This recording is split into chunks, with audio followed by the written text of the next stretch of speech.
Yeah. Magandang umaga, mga kapatid, kaibigan. Narito na naman tayo para mag-aral sa salita ng Diyos. Bago tayo mag-umpisa, may hihilingin ako sa inyo. Paki-subscribe sa aming munting YouTube channel, Marlon Coret YouTube channel, para mapabilis pagpalaganap ang salita ng Diyos sa buong mundo at maipakilala natin ang ating Panginoong tagapagligtas nga si Jesucristo. Paki-subscribe Marlon Coret YouTube channel. Maraming salamat po. Tayo na ay manalangin. Ama naming Diyos, makapangyarihan sa lahat, salamat po Panginoon sa umagang ito.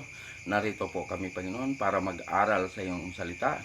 Basbasan mo po Panginoon ang lahat ng taga-subaybay at tagapakinig nitong minsay na ito na sila'y makakilala sa iyo at ikaw ay tanggapin bilang Panginoon at tagapagligtas. Ito ang aming hiling at samot-dalangin sa pangalan ng aming Panginoong Jesucristo na aming tagapagligtas. Amen. Dito tayo mag-aral mga kapatid kaibigan sa Lucas Kapitulo 21 versikulo 25 hanggang 28. Ito ang sinasabi dito sa versikulo 25. At magkakaroon ng mga tanda sa araw at sa buwan at mga bituin at sa lupay magkakaroon ng kahirapan sa mga bansa na nalilito dahil sa ugong ng dagat at mga daluyong. Ito ang sinasabi sa versikulo 25. Magkakaroon ng tanda sa araw, sa buwan, sa mga bituin. Ito ay babala na kailangan ihanda ang ating sarili sa pagdating ng Panginoon. May mga tanda sa araw, sa buwan, sa mga bituin. Yan ang sinasabi rito. Kailangan ihanda ang ating sarili pagdating ng ating Panginoon. Ito ang sinasabi. 26, ito ang sinasabi rito. Ang mga tao ay manlulupaypay dahil sa takot at mangangamba sa mga bagay na darating sa daigdig, sapagkat ang mga kapangyarihan sa mga langit ay mayayanig. Yan ito ang sinasabi sa versikulo 26. Manlulupaypay at mangangamba dahil sa mangyayari sa daigdig. Ito mga kapatid, ito na ang wakas. Ito na ang wakas. Itong mga salitang ito, wakas na ito. Yan. Manlulupaypay, mangangamba sa sobrang takot dahil ang pagbalik ng Panginoon nakakatakot sa mga hindi handa. Kaya nga mga kapatid kaibigan, ihanda natin ang ating sarili ngayon nga may panahon pa. Maniwala tayo, paniwalaan natin itong salita nito dahil ito ay mangyayari. Parating ito nga sinabi ng Diyos na kailangan tayo makapaghanda sa ating sarili sa kanyang pagdating. Makapagsisisi at magbalik loob sa Diyos. Ayan, mga kapatid, kaibigan. Dahil hindi natin alam ito kung kailan ito mangyayari. Pero tiyak nga mangyayari ito. Dahil sinabi ng Diyos. Ihanda ang ating sarili, magsisisi, magbalik loob sa Diyos. Huwag na gumawa ng masama. Tanggapin ang ating Panginoon bilang Panginoon at tagapagligtas. Ayan ang paghanda. Manalig kay Kristo, tanggapin si Kristo bilang Panginoon at tagapagligtas. Ayan ang paghanda sa pagdating ng ating Panginoon. 27. Ito ang sinasabi dito sa 27. Pagkatapos ay makikita nila ang anak ng tao na dumarating na nasa isang ulap na may kapangyarihan at dakilang kaluwalhatian. Yan ang sinasabi sa 27. Darating ang Panginoon. Makikita natin nga nasa ulap. Ayan ang pagdating ng ating Panginoon. Makikita natin nga nasa siya sa ulap. Yan ang sinasabi rito.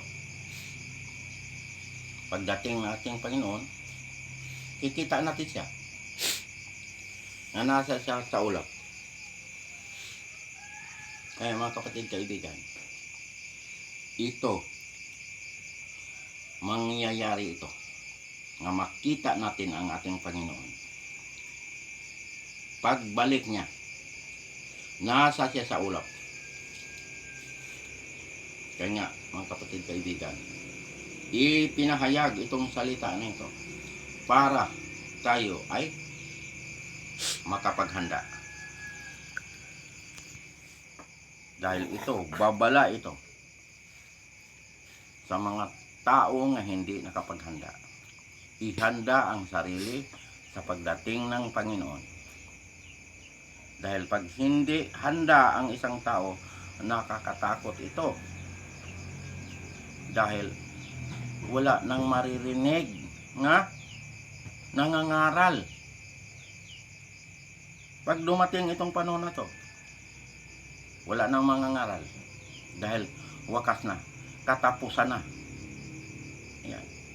Ngayon, ito ipinahayag ang kanyang salita para tayo makapaghanda sa pagdating ng ating Panginoon.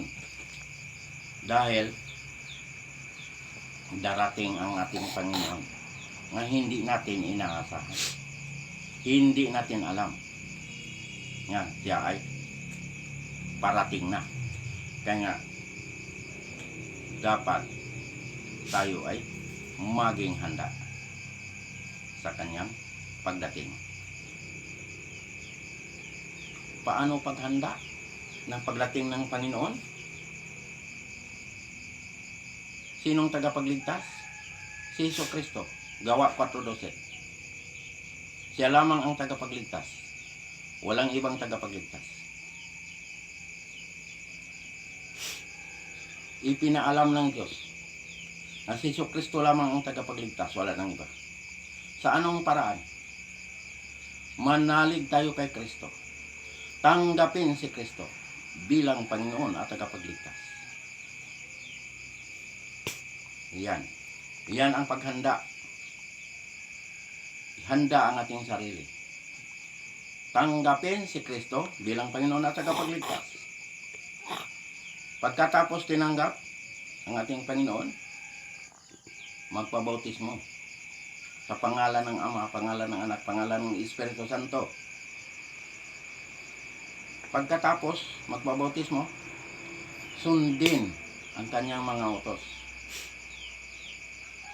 Ayan ang paghanda sa pagbalik ng ating Panginoon. Ihanda ang ating sarili. Dahil delikado pag hindi tayo handa sa pagdating ng ating Panginoon. Kaya dito, pinapaghanda tayo ng Diyos. Baka hindi tayo handa. Ayun, mga kapatid, kaibigan. Pinaalalahanan tayo ng Diyos para tayo ay maging handa. Last verse, 28. Ito ang sinasabi dito. Kapag nagsimulang mangyari ang mga bagay na ito, tumingala kayo at itaas ninyo ang inyong mga ulo, sapagkat malapit na ang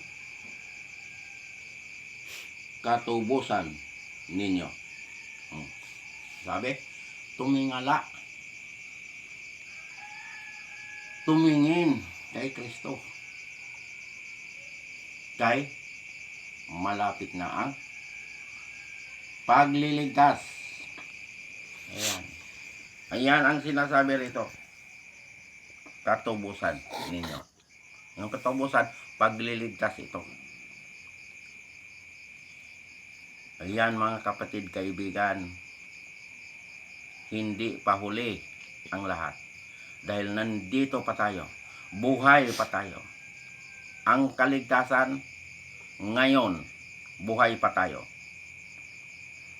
Pangalawang Korinto, Kapitulo 6, versikulo 2. Ngayon, ang araw ng kaligtasan. Hindi kapag patay na. Ngayon, buhay pa tayo. Ngayong oras na ito. Pag tayo ay naniniwala. Yan. Akala ng iba, pag namatay ang tao, na hindi tumanggap kay Kristo, hindi nananalig kay Kristo, pagdasalan sila ng naiiwan, ay maliligtas. Yan ang pagkaakala ng iba. Pero ang sinabi ng Diyos, ngayon ang araw ng kaligtasan. Pag sinabi ngayon, ano yan? Patay na o buhay pa? Buhay pa. Dahil aktual, ngayon buhay ka pa. Dahil ang Diyos nakakaalam sa lahat. Sinabi niya, ngayon ang araw ng kaligtasan. Paniwalaan natin ito. Dahil ito ay katotohanan. Katotohanan ito. Sinabi ng Diyos, ngayon ang araw ng kaligtasan. Buhay pa tayo. Kaya ang sabi sa Ecclesiastes 9:5, ang mga buhay, alam nilang sila'y mamamatay. Pero ang patay, wala nang nalalaman at wala nang pag-asa. Ayan. Yan ang sinasabi. Ecclesiastes 9:5. Kaya, mga kapatid kaibigan, tiyakin natin ang ating kaligtasan ngayong buhay pa tayo. Dahil ang kaligtasan ngayon, buhay pa tayo. Kala ng iba, pag ang patay, dasalan sa naiiwan, maliligtas. Yan ang pagkaakala.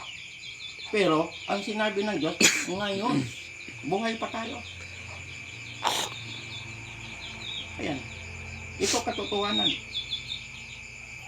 Siguraduhin natin ang ating kaligtasan. Ngayong buhay pa tayo. Tanggapin si Kristo bilang Panginoon at tagapagligtas. Magpabautismo. Sa pangalan ng Ama, pangalan ng Anak, pangalan ng Espiritu Santo. Kaya ang bautismo, mahalaga. Paglubog mo, namatay ka kasama ni Kristo. Pag-ahon mo, nabuhay ka kasama ni Kristo. Yan ang kahalagahan ng bautismo. Namatay tayo kasama ni Kristo. Nabuhay din tayo kasama ni Kristo. Kaya patay na tayo kasama ni Kristo.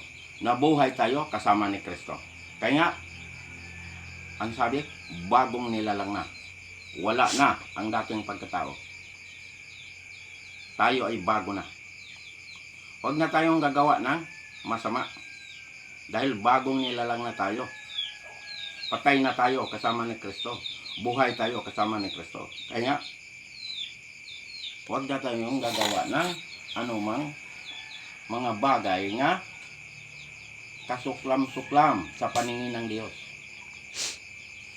Dahil tayo ay nakatawid na sa kamatayan tungo sa buhay na walang hanggan. Buhay pa tayo, pero nakatawid na tayo sa kamatayan tungo sa buhay na walang hanggan. Bakit nakatawid na? Patay na tayo kasama ni Kristo. Nabuhay tayo kasama ni Kristo. Kaya nakatawid na tayo sa kamatayan. Pero yung mga tao nga hindi naniniwala, hindi tumanggap kay Kristo bilang Panginoon at tagapagligtas, hindi pa sila nakatawid sa kamatayan. Nandyan pa sila sa laman. Tayo, ipinanganak sa Espiritu. Pag nabautismuhan ka, ipinanganak ka muli sa Espiritu. Ayan. Nagiging born again. Born again ka na. Nabuhay ka kasama ni Kristo. Namatay ka kasama ni Kristo. Yan ang sinasabi na born again. Yan, mga kapatid kaibigan, naunawaan ba natin ito? Ayaw ng Diyos ng tao ay mapahamak. Gusto ng Diyos na ang tao ay maligtas. Tinuturuan tayo ng Diyos. Kompleto ang itinuro ng Diyos. Kaligtasan, si Jesucristo ang tagapagligtas. Walang ibang tagapagligtas. Kaya nga ipinakilala ko sa buong mundo na si Jesucristo lamang ang tagapagligtas, wala nang iba. Gawa 4:12. Siya lamang ang tagapagligtas, wala nang iba.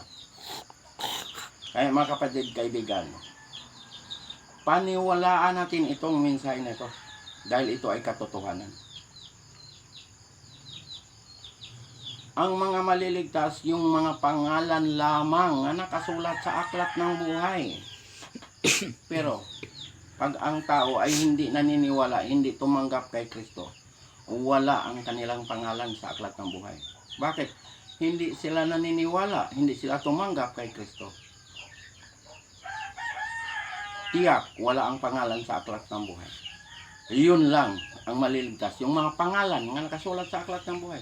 Pero pag hindi nakasulat ang pangalan sa aklat ng buhay, tiyak, itatapon sa lawa na apoy. Ang lawa na apoy, yun ang pangalawang kamatayan. Yun ang impyerno. Yan ang paglalagyan ng mga taong hindi naniniwala, hindi nakikinig sa salita ng Diyos, hindi tumanggap kay Kristo. Yan ang mangyayari, mga kapatid kaibigan. Ito katotohanan. Wala itong halo nga kasinungalingan. Dahil ang Diyos ay higit nakakaalam. Alam ng Diyos ang ating isip, laman ng ating puso. Alam ng Diyos yan. Pati buhok natin, bilang ng Diyos yan. Kaya mga kapatid kaibigan, hindi pa huli ang lahat. Paniwalaan natin ito. Itong mensahe na ito. Para pangalan natin ay nakasulat sa aklat ng buhay. Ayun ang babalikan ng Diyos. Yung mga pangalan nga nakasulat sa aklat ng buhay. Pero yung mga pangalan na hindi nakasulat sa aklat ng buhay, maiiwan sila. Hindi sila makasama sa unang pagkabuhay. Maghintay pa ng 1,000 taon bago bubuhay ng Diyos. Pero pag binuhay yon, haharap na sa hatol. Ayun na ang mangyayari. Kaya mga kapatid kaibigan, kung narinig ninyo itong mensahe na to, paniwalaan ito. Dahil ito ay katotohanan. Ang Diyos ay hindi marunong magsinungaling. Pag sinabi niya ay totoo at matutupad at magaganap.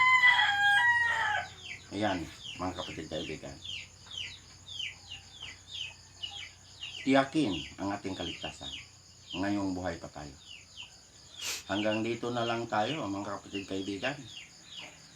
Paki-subscribe lang sa aming munting YouTube channel, Marlon Coret YouTube channel, para mapabilis pagpalaganap ang salita ng Diyos sa buong mundo at maipakilala natin ang ating Panginoong tagapagligtas nga si Jesucristo. Maraming salamat po. Tayo na manalangin. Ama naming Diyos nga makapangyarihan sa lahat. Salamat po, Panginoon, sa mga salita mo namin na pag-aralan ngayong umagang ito. Basbasan mo po, Panginoon, ang lahat ng taga-subaybay at lahat ng tagapakinig nitong minsay nito, na sila'y makakilala sa iyo at ikaw ay tanggapin bilang Panginoon at tagapagligtas. Ito ang aming hiling at samot dalangin sa pangalan ng aming Panginoong Jesucristo, na aming Panginoong tagapagligtas. Amen.